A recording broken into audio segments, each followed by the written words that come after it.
Hello everyone, this is Mike's Greenhouse. Today I am going to be showing you how to properly cultivate your soil to make it good for planting.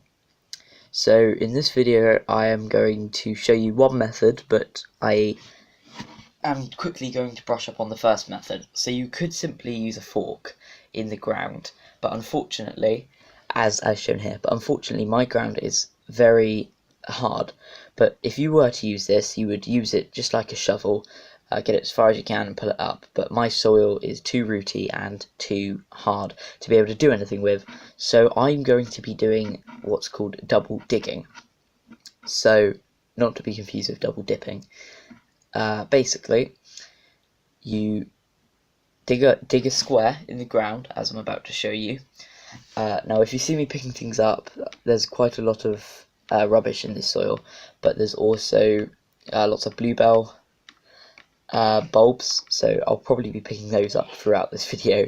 But as you can see, I'm now digging the square. So you dig all the way around it, and the first square you take out and leave it to the side. You'll need this later, so don't break it. Try and preserve as much as you can. But you'll dig out like this. So now the soil is completely broken. Now you try and get it as far down as you can.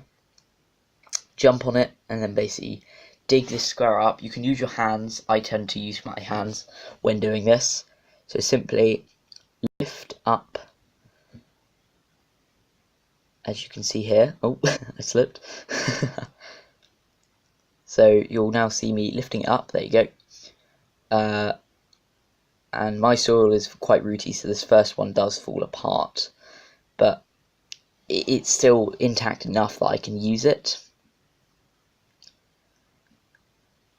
as you can see in a moment. So this first one I actually decided to break, I believe. I'm not too sure.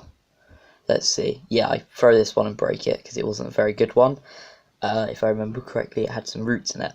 But so all I do is cover it over again. But don't worry, I make up for the soil later on, because this one, I think, yeah, it had a big root in the middle of it. So when I pulled it up, it destroyed this block a bit too much.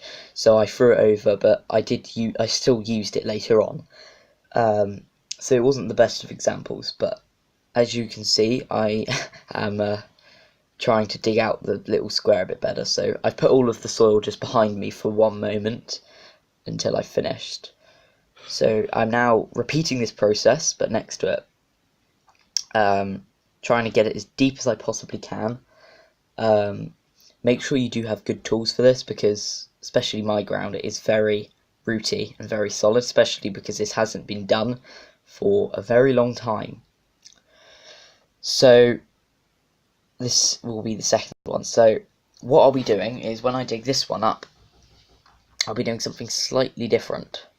So instead of just putting it to one side, I'm actually going to be flipping it into the first hole. So now you can see why I took the first piece away, because there was nothing to flip it into. But you turn it upside down and flip it into the next hole. As you can see me doing, I think I'm going to show the camera. There we go. So you can, maybe not. Oh, I remember, yes, there was another bluebell bulb. There are a lot of bluebells in this ground, so I'm probably going to find, no matter what I put here, it will be invaded by bluebells.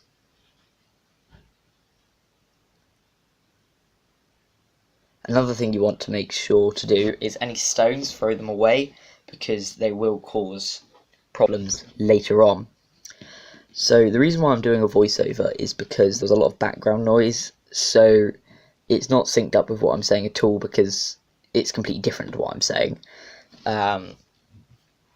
Which is why I'm trying to fill in for time, because when you're actually there, it does take a lot longer. I know that sounds silly, but you understand. And I don't want to keep you in silence for too long. And because of this background noise, it was hard for the camera to actually pick up anything I said. So that second block I've now kept back again to put in, because the first hole wasn't very good. But the way I dug the first one anyway, it didn't quite work because of the root, and most of it fell back in, so it's not impacted it in any way. Another bluebell bulb.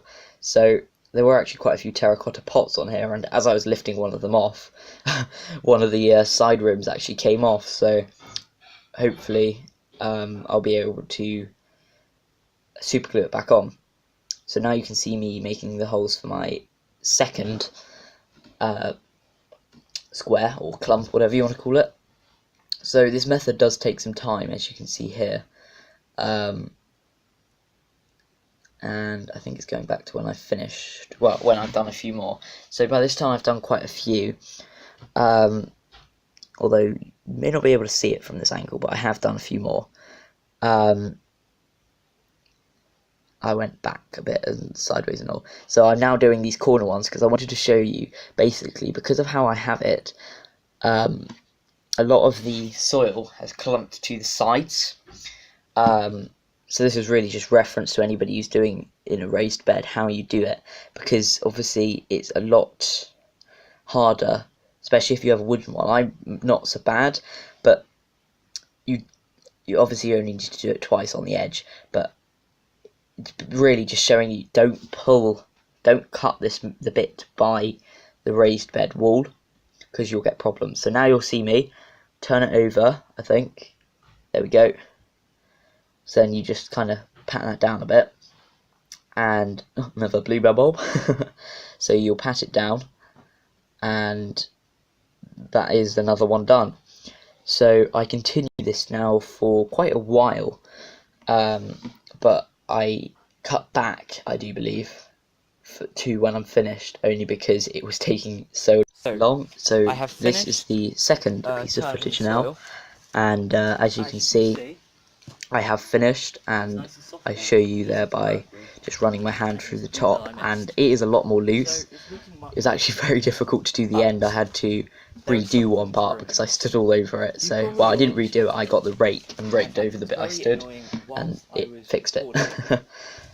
But now what I'm doing is getting rid of the sides, because bits can drop off and they can still ruin your soil. And another thing is they can restrict light from anything you've planted, and they'll make everything you plant go leggy, or just it'll make it harder for the plant to make it.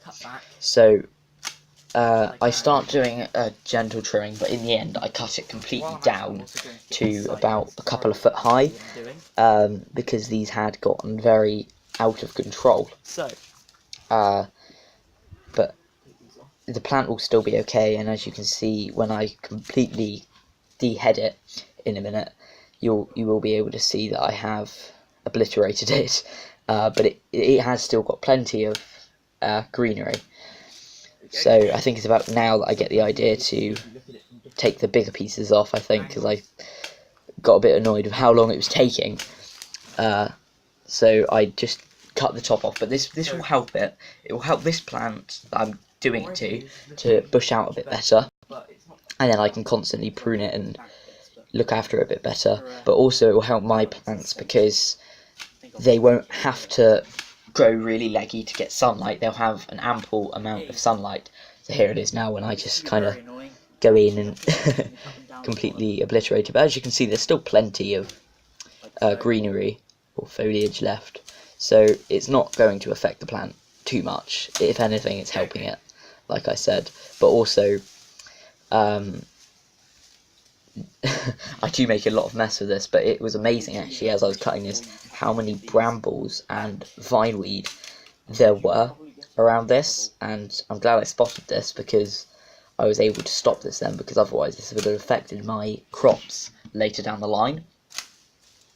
So there is going to be a second part to this video, but I decided to end it here before it got too long, because otherwise you would get bored. So I don't quite know when I'm going to do that, but I will make this second part as soon as I can. It took me a long time to tidy this up as well. I wish I used a wheelbarrow. Thank you for watching. Bye.